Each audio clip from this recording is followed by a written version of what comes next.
Hello, welcome to my channel. My name's Ksenia. My full name means Hospitable Island. I make videos to inspire people to live more curious, creative, and connected lives through books, art, and nature. Today, I will be talking to you about my TBR, or to be read, list for May. The first two books I started last month actually, because I can't on the dot finish books. That's unrealistic, especially if they're long ones. And I'm very much a mood reader, so it's hard for me to plan. So it's great that this channel will make me stick to what I'm supposed to read a bit more. I really look forward to trying that and seeing how that works for me. So the first book is The Wisdom of Solitude. I started it for a challenge I'm making for myself to read more books on solitude and finding inner peace in solitude. I spend a lot of my time alone here, and I wanted to find a way to live it more deeply, more connected with myself. So I made a list actually around Christmas, which I was also spending alone because my family went to visit some other family and I had rabbit duty, as in I had to look after the rabbits. Anyways, so I combined a list, and I'll probably share it in one of my next videos, of books on solitude and living rich inner lives. And this is one of the books. Let me just read you a quote. Inspired by her Korean Zen master's discipline of long solitary retreats, Jane strikes out to a lone cabin in the countryside of New England, armed with nothing but determination, modest food supplies, and an intensely regimented daily practice schedule.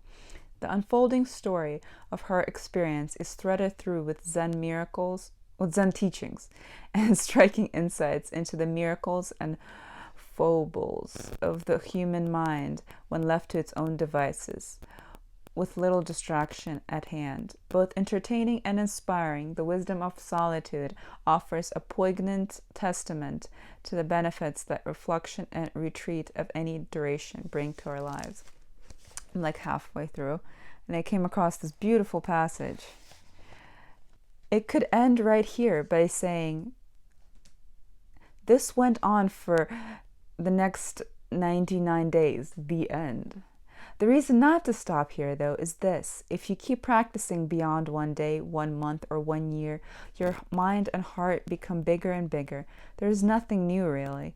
We just keep revisiting the same lessons over and over until we digest them. As we digest them, they become who we are. It's powerful not to talk. It's been a few weeks now, and I don't miss it even slightly. People think that the silence is the most difficult aspect of a retreat, only because they haven't tried it. The silence is the best part. It's unimaginably rich and spacious. Also on the next page, sometimes it's all pure and clear joy. Sometimes it's sad and lonely. It all comes and goes, like blue skies and clouds and wind. I try not to take it personally, which helps enormously. There's a lot of really small bits of wisdom and beautiful moments of introspection that I've enjoyed, and I look forward to finishing it.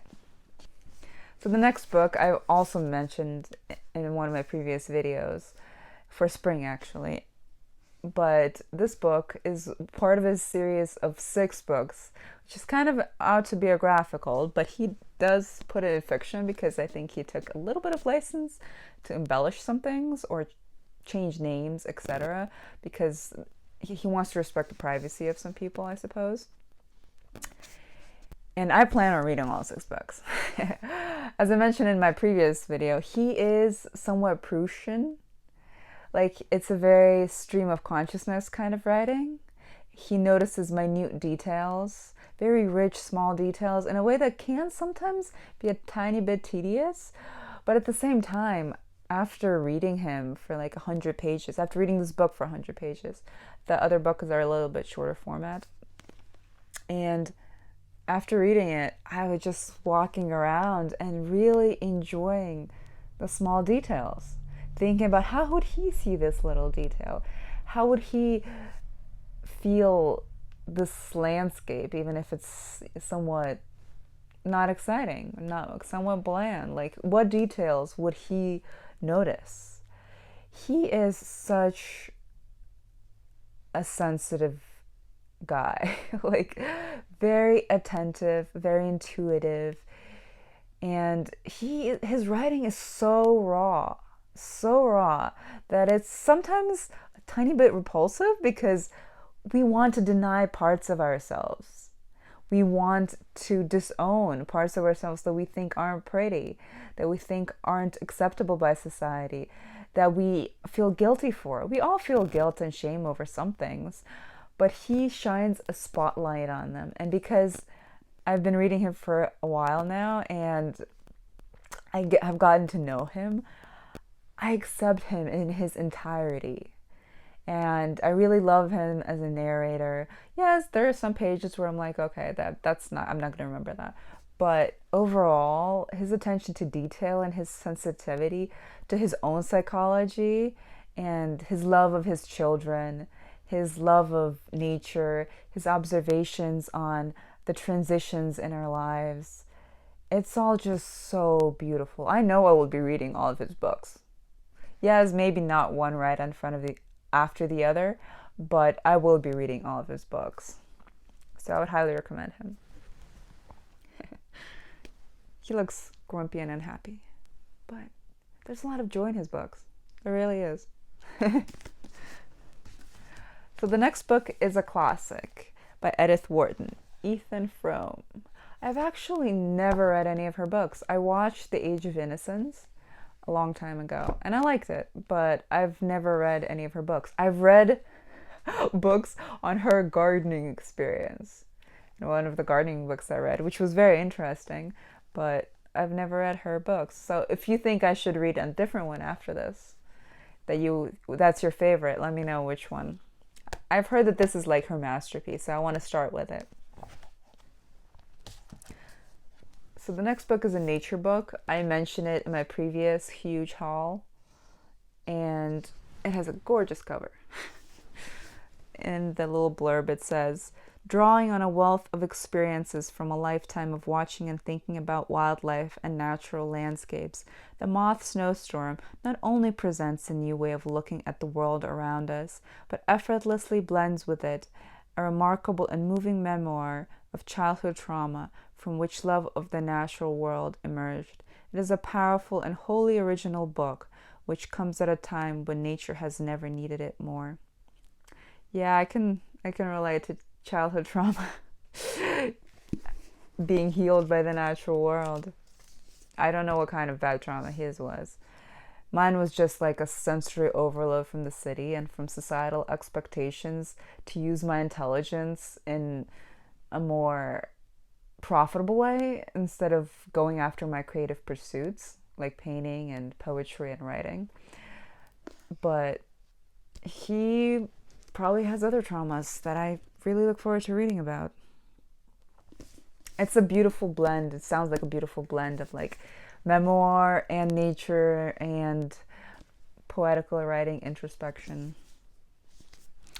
So the next book is by Rilke, Letters on Life. I've read his Letters to a Young Poet, and it's one of my all-time favorite books. I know I will be rereading it forever. I've also read some of his poetry, but it didn't register with me it didn't stay with me as long as the Letters to a Young Poet. It's a little bit less accessible. I find his poetry a little bit less accessible than his letters. So I really look forward to reading this. I actually was just skimming it to see if I wanted to read it next, and I came across this really beautiful quote. Two individuals who are quiet to the same degree have no need to talk about the melody that defines their hours. This melody is what they have in common, in and of itself. Like a burning altar, it exists between them, and they nourish the sacred flame respectfully with their occasional syllables. He's such a wise person and has so many beautiful thoughts on just life and creativity that I really, really deeply relate to. So the next the last two books are books of poetry. One of them is Risking Everything by Roger Houston. I mentioned him in one of my previous videos. He does these beautiful anthologies. And the last book I mentioned, he includes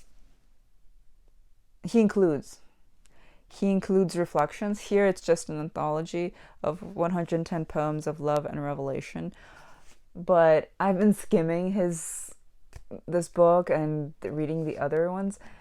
His selection across all cultures, all over the world, is just beautiful. It would take me years, and it probably took him his whole life to find all these beautiful poems and put them together for us, so we don't have to go looking for these authors.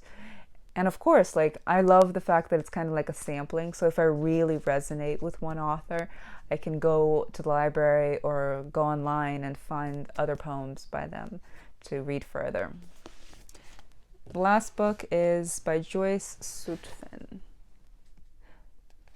Straight Out of You. It's a winner of a Woman's Prize, which is nice.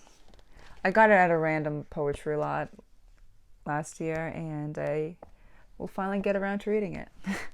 One of my goals for this year, a challenge that I'm really trying to stick by, is to read at least 2 poetry books every month. I haven't fully succeeded in reading 3 poetry books every month, but 2 I have succeeded, so I'll stick to that for the rest of the year. Oh, and I also love the field. It reminds me of a field near here where I often take walks. So that's my to be read pile for this month. I can't 100% promise that I will finish all these books, but I will do my best and reading all of these books and sticking by my lists instead of going off on some completely different tangent subject reading list. If you've read any of these books, please let me know what you think. If you have a feeling for my taste in what book I must read, please let me know. I really look forward to reading the comments and connecting with more people who are on part of BookTube, who love book recommendations, who love talking all things books. Till next time, bye.